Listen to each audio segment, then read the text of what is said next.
நம்ம மியூச்சுவல் ஃபண்டில் இன்வெஸ்ட் பண்ணுறதுக்கு எந்த ஃபண்டெலாம் வந்து பெஸ்ட்டாக இருக்கும் அப்படின்னு பார்த்தோம். நேற்று பார்த்தது வந்து நம்ம லார்ஜ் கேப் ஃபண்டு பார்த்தோம்.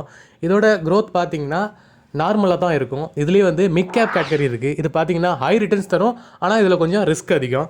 அதில் இருக்கிற ஃபண்டெலாம் என்ன அப்படிங்கிறத நம்ம பார்க்கலாம். இதில் நம்பர் 1 இடத்துல இருக்கிறது HDFC mid cap opportunity fund. இதோட 1 இயர் க்ரோத் 44%, 3 இயர் க்ரோத் 29%. அதுக்கப்புறம் மஹேந்திரா மேனுலைஃப் மிட் கேப் ஃபண்ட். இதோட 1 இயர் க்ரோத் 37%, 3 இயர் க்ரோத் 25%. அதுக்கப்புறம் நிப்பான் இந்தியா க்ரோத் ஃபண்ட். இதோட 1 இயர் ரிட்டர்ன் 36, 3 இயர் 26. அதுக்கப்புறம் Tata mid cap growth fund. இதோட 1 இயர் 34%, 3 இயர் 25%.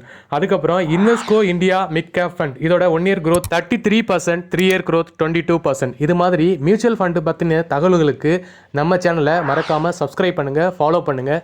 இனி வரும் வீடியோவில் வேறு எந்த ஃபண்ட்லாம் நம்ம இன்வெஸ்ட் பண்ணலாம் அப்படிங்கிறத நம்ம தெளிவாக பார்க்கலாம்.